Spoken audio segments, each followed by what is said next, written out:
Please rise for the Pledge of Allegiance. I pledge allegiance to the flag of the United States of America and to the republic for which it stands, one nation, under God, indivisible, with liberty and justice for all.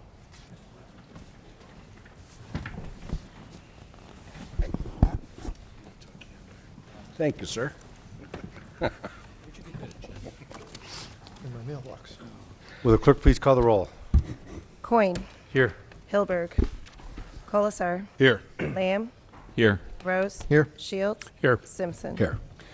Reading of the minutes. Mr. President, Mr. Shields. I move that the minutes of the regular meeting of January 9, 2017, as prepared and submitted by the clerk, be approved. Second. Discussion on the minutes.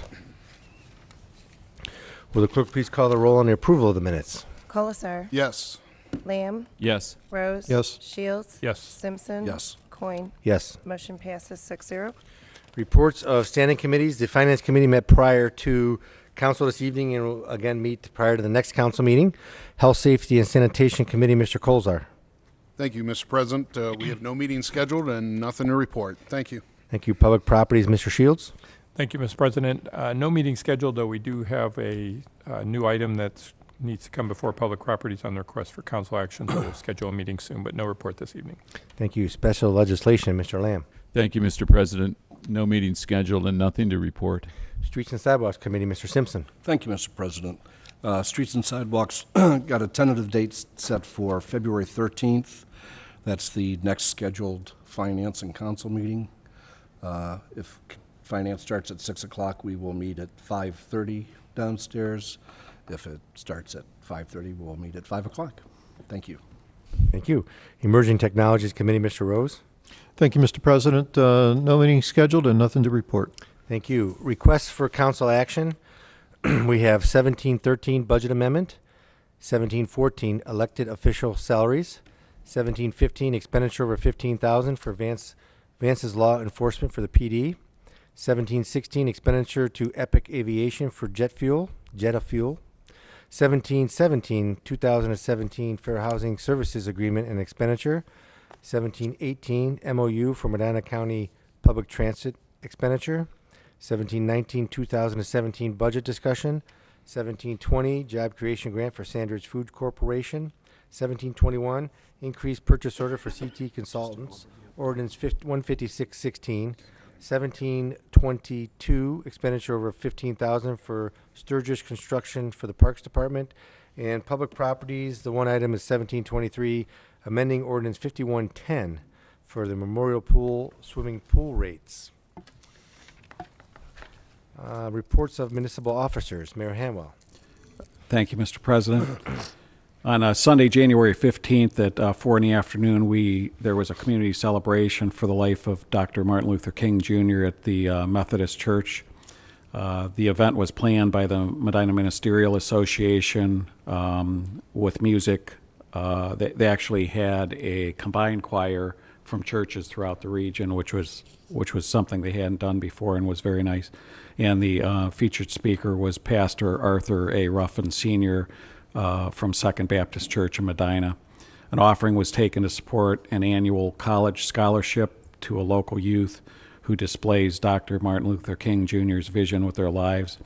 And I'd like to thank Council at Large Paul Rose and Finance Director Keith Durham, who both attended with me from the city, as well as some township officials and county officials. On February, a couple things coming up. February 17th to 20th is the Ice Festival on our square, put on by Elegant Ice. We're very thankful that the event continues to be held here, and many visitors come to check out the carvings and visit the businesses in our community. And then just shortly thereafter, Thursday, February 23rd, at Second Baptist, they're going at 7 p.m. They're going to host a Black History Month event, and it's sponsored by the American Association of University Women. Jim Shields and I and the pastor of Second Baptist are working with the AAUW women to put the program together, and we think it'll be very informative for all. And then, Mr. Simpson, I would just ask that if we set the streets and sidewalks at 5 if you could just give me a heads up, because we're probably going to have to move Board of Control from 4:30 a little bit earlier also. Thank you, sir. Sure. Mr. Durham, Director of Finance. Thank you, Mr. President. As you know, at our finance meeting previous to this, we had a discussion on the budget. The main reason for that discussion is a couple things coming up. As you know, we do a 5-year plan here with our budget, and within those 5 years, we're going to be paying off some outstanding debt issues. So I wanted council to be aware of that, and that those funds will be available then once those are paid off. And additionally, we have a 27 pay period year coming up, which is kind of an accounting geek thing, but every so often we have 27 payday Fridays in a year instead of 26, and so we have to plan for that in our budgeting process. Thank you. Mr. Huber, Law Director. Thank you, Mr. President. I have no report. Thank you. Lieutenant Burkbeckler, Police Department. Thank you, Mr. President. I have no report. Thank you. Mrs. Marshall, Economic Development Director. Thank you, Mr. President. I have no report this evening. Thank you. Mr. Mendel, Planning and Community Development Director. Yes, thank you, Mr. President. I have no report this evening. Thank you. Chief Painter, Fire Chief. Thank you, Mr. President. I have no report. Thank you. Mr. Wright, Recreation Center Director. Thank you, Mr. President. I have no report tonight. Wow, that's Mr. Worley, Parks and Recreation Director. Thank you, Mr. President. The Forestry Department issued a utility vegetation management permit for First Energy Transmission on January 18th. This is separate from the distribution permit that was issued a couple weeks ago. Affected property owners will be notified via door hanger. And as a reminder to all other residents, Ohio Edison and First Energy are out currently pruning trees. Asplin Tree Expert Services is performing the work, so those are the orange trucks that you see around town. Should they have any questions or concerns, please call 330-639-8642. Thank you. Thank you. Mr. Gladys, Building Official. Thank you, Mr. President. I would like to give a brief summary of the Building Department's activities for last year, 2016. There was 1,340 construction permits issued that required 3,600 inspections. What this number represents is an investment in or a reinvestment back into the community of over $21.5 million, up from $15 million in 2015. There were 390 property maintenance code enforcement actions taken in 2016, with most resolved in person. Good news, but not the greatest news. There was only 39 foreclosures in 2016, almost half of the numbers of 2015. What this represents is a very hardworking, dedicated, lean, and efficient building department. This represents a very self-sufficient building department with very little dependence on the general fund to cover the cost, the day-to-day operation cost. This ends my report. That's great news about the building department. Mr. Patton, City Engineer. Thank you, Mr. President. I wanted a little announcement about the North Court Street project, the corridor that ODOT's doing. It has been underway for several weeks now. Starting next Monday, January 30th, they were beginning the culvert replacement. This is a culvert on North Court just south of Reagan Parkway there, kind of near the BP. When they do that, they will maintain traffic in one lane in each direction. That traffic pattern will change throughout the course of the culvert installation. We ask people to be patient and cooperate with the signs will be posted. It's expected to last about 3 to 4 weeks. Thank you for your cooperation. Thank you. Mr. Piccoli, Service Director. Thank you, Mr. President. I have no report this evening either. Oh, okay.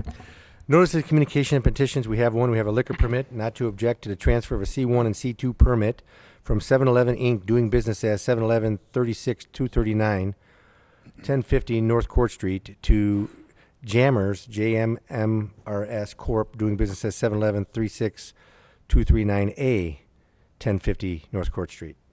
Move not to object. Second, not to object. Any discussion? Will the clerk please call the roll? Lamb. Yes. Rose. Yes. Shields. Yes. Simpson. Yes. Coin. Yes. Colasar. Yes. Motion passes 6-0. Unfinished business, we have none. Introduction of visitors. Members of the public will be permitted the opportunity to speak on any issue or concern which pertains to the council, which pertains to the city during the portion of the council agenda devoted to introduction of visitors. All comments shall be directed to the chair, and a reasonable time limit of approximately 5 minutes will be imposed. If there is a group, please appoint a spokesperson. Speakers should approach the front right microphone and state their name and address so it can be entered into the minutes. Members of the public will be afforded the opportunity to comment on other portions of the meeting as determined by the chair or by a vote of the majority of council members present. Is there anybody that wishes to address council at this time? Introduction and consideration of ordinances and resolutions.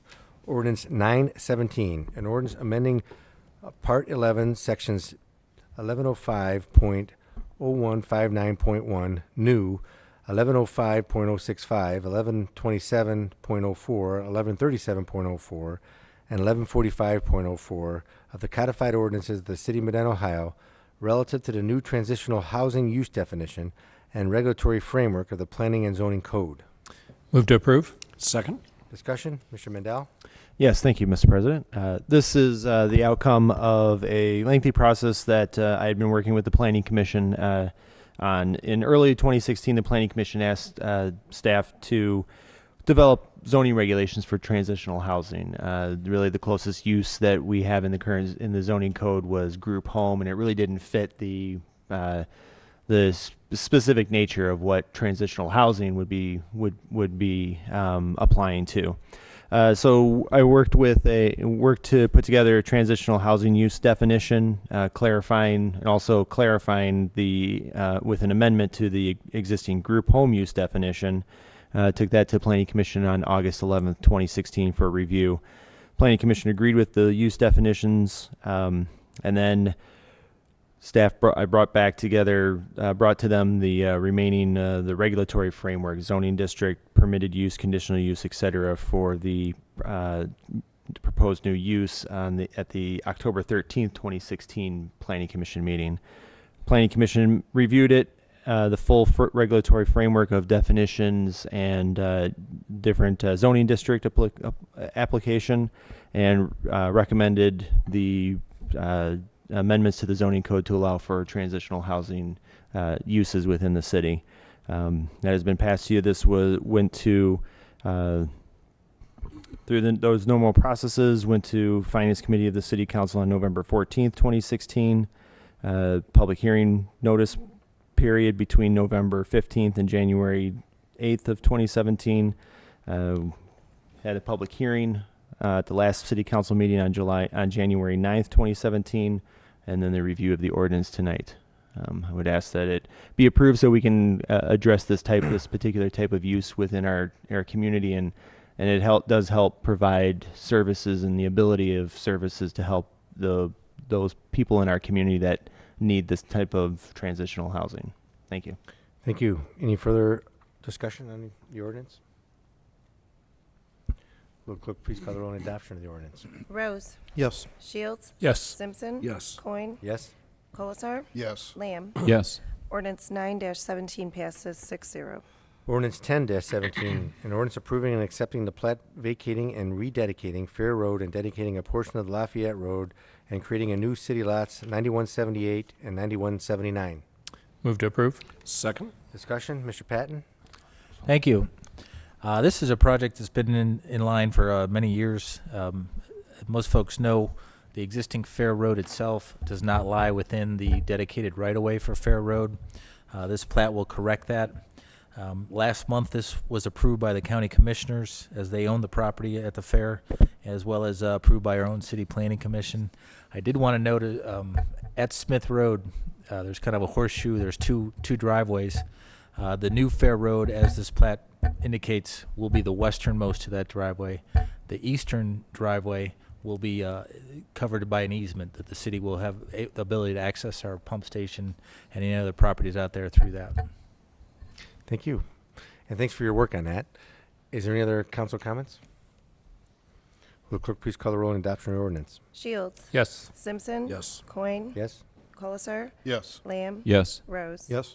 Ordinance 10-17 passes 6-0. Ordinance 1117, ordinance amending ordinance number 16716, passed December 12th, 2016, amendments to the 2017 budget. Move to approve. Second. Discussion, Mr. Durham? Thank you, Mr. President. The reason we are amending the budget so early in the year is not because we didn't plan ahead. This is a couple of line items here where we got some money that would not have been expected. A motorist hit some city property, I believe it was the trees, and damaged them. The motorist was insured. His insurance company paid the city of Medina, and this appropriation is to spend the money that we received from the insurance company. Thank you. Any other comments? Clerk, please call the roll on the adoption of the ordinance. Simpson. Yes. Coin. Yes. Colasar. Yes. Lamb. Yes. Rose. Yes. Shields. Yes. Ordinance 11-17 passes 760. Ordinance 12-17, an ordinance amending ordinance number 15616, passed November 14, 2016, authorizing an increase the expenditure to CT consultants for the soft costs related to the implementation and administration of the 2014 Downtown Revitalization Grant. Move to approve. Second. Discussion. Mr. President, Mr. Shields. the emergency clause has been requested. I move to add it this time. My second includes emergency clause. Discussion on the emergency clause and the ordinance. Mr. Mendel. Yes, thank you, Mr. President. This is a request to amend an existing PO of approximately $56,000 to increase it to approximately $62,000 to cover the final soft costs associated with our downtown revitalization grant. It's to pay our consultant, CT consultant, on this. This change order was due to the fact that when we did the $56,000 purchase order in late 2016, there were a number of projects that weren't finalized yet in terms of construction and or paperwork to be able to pay them out, and then to know exactly how much soft costs were required to be paid to CT consultants. So that's the additional dollar amount adjustment to the PO that's being requested this evening. And the emergency clause is so that we can pay CT consultants, which has to occur before January 31st of this month. Thank you. Any further comments or discussion? Clerk, please call the roll on the emergency clause. Colasar. Yes. Lamb. Yes. Rose. Yes. Shields. Yes. Simpson. Yes. Coin. Yes. Motion passes 6-0. Clerk, please call the roll on the adoption of the ordinance. Coin. Yes. Colasar. Yes. Lamb. Yes. Rose. Yes. Shields. Yes. Simpson. Yes. Ordinance 12-17 passes 6-0. Council comments. Mr. Lamb. Well, thank you, Mr. President. On Wednesday, February 1st, the Community Design Committee is going to have an encore large screen showing of the Medina Theater documentary. We did one a few weeks ago, and it was very successful. About 65 people showed up, and that was about all the people we could put in the room. We had a number of people ask us, would we do it again? I was hesitant because sometimes you can have a really successful thing once, and the second time 3 people will show up and they didn't come to see the movie. But we are scheduling it. We sold a lot of tickets already. It's a wine and cheese hors d'oeuvres, and because it's a theater documentary, there will be popcorn. The profits go to help fund the restoration of the second floor of the engine house. It's $20. Tickets are available at Cool Beans, and it's at 7 o'clock on Wednesday, February 1st. And I'd also like to thank Laura Parnell, who owns Cool Beans, for being so generous to let us use, she had to move all the furniture and then put the furniture back. And actually, we helped her put the furniture back, and we put it all back in the wrong place. And she told me she had to stay and put it all back where it really went. And so I'd like to thank her twice. But thank her for allowing us to do it there, because it's a great venue for us. And she's contributed a lot, it's like a lot of businesses do in this city. They cooperate and help out. And, geez, that's what really makes the city such a great place to live. So February 1st, tickets are available at Cool Beans. Thank you. Thank you. Any additional council comments? Wow. None? Should I say more? Want more? No. Anything else? No? Okay, thank you. Meeting adjourned.